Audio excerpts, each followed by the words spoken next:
Al-Manzumah fi qouli badihim inna mabadi kulli fannin asyrah al-haddu wal maudu summa samrah wa fadluhu wa nisbatun wal wadi'u wal ismul istimdadu hukmu syari masailun wal badu bil ba'dik tafa wa mandarul jami'a hazas syarofa. Tata tertib pengajian di pesantren salaf adalah akan membahas apapun harus membahas dulu tentang mabadi asyrah, 10 dasar ilmu pengetahuan.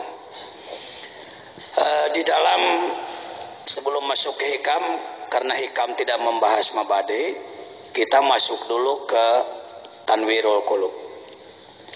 Tanwirul Qulub menjelaskan tentang 10 mabadi, dasar-dasar ilmu tasawuf. Apa hadnya, ta'rifnya?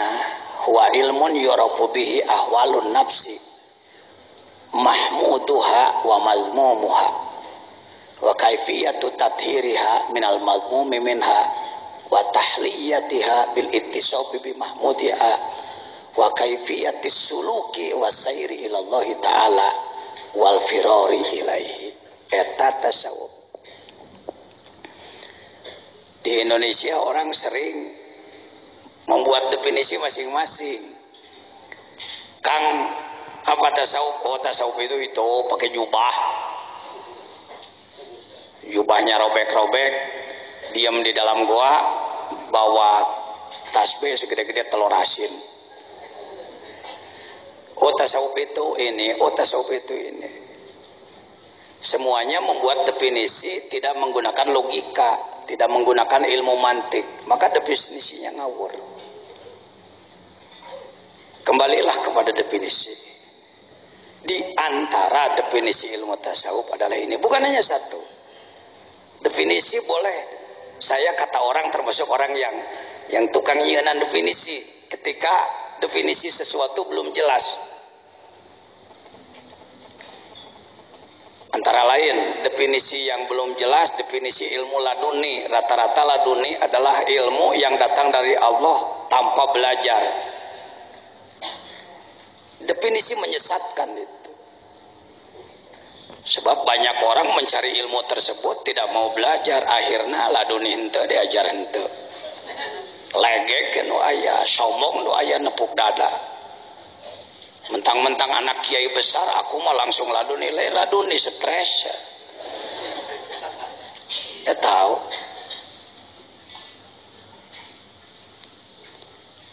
Saya buat definisi, najan definisina panjang lebarkeun bae. Da.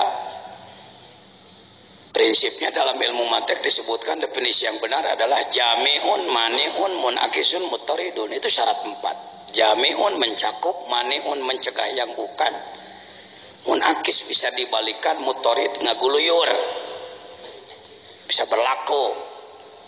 Saya sebutkan ilmu laduni adalah orang mencari ilmu, waktunya lama, capeknya luar biasa, biayanya besar, lalu ilmunya diamalkan oleh dirinya dengan ikhlas, dan ia menggerakkan orang lain untuk mengamalkan ilmu tersebut tanpa menginginkan imbalan apapun, kedudukan, imbalan uang, jabatan, dan lain sebagainya.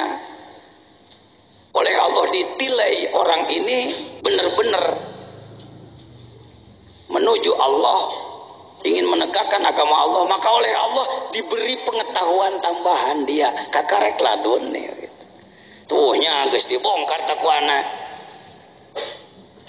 ngaji heula cing bener, sakola cingnya puluhan tahun beak dengkak capek gawe modal beak diamalkan ku dirina, dipake ngagerakkeun batur, teu hayang imalan, teu hayang nanaon, pantes Allah dilimpahan. Selamatnya Mesir oleh Nabi Yusuf. Yusuf belum jadi nabi, dia dipenjara 13 tahun. So'imum bin nahar, qo'imum bil layal, siangnya saum, malamnya ibadah terus menerus. Selamatnya Mesir oleh Yusuf, bukan oleh menteri, bukan oleh perdana menteri. Laduni teh kitu. Kadenya ini Nah, takrif ini bisa diterima. Tasawuf diambil dari kata sufun, akar kata sufun adalah bulu domba. Gak enak sebenarnya. Dah ilmu sakit luhur ngaranna bulu domba. Andai dulu saya yang memberi nama ilmu tersebut, saya akan beri ilmu tazkiyah, tasfiyah, pembersihan. Tapi dalam ilmu ada tata krama, ada etika. Tegena jadi bulu domba. Karena banyak orang zaman dulu yang ingin memperbaiki kalbu, walaupun dia pejabat, dia ulama, dia pengusaha, untuk sementara meninggalkan dulu kebesaran duniawi dan memakai pakaian yang sangat sederhana, yaitu wol. Wol dalam arti bulu domba, lain wol tropical anu ayeuna buatan Australia, lain. Pakaian sederhana. Karena salah satu kebiasaan darwis para sufi adalah memakai pakaian seperti itu, disebutlah tasawufun, kelompok yang suka memakai baju sederhana. Heukeun bae lah geus kitu mah dijieuna kitu urang mah tinggal miluan tong dibongkar deui ya. Soal penamaan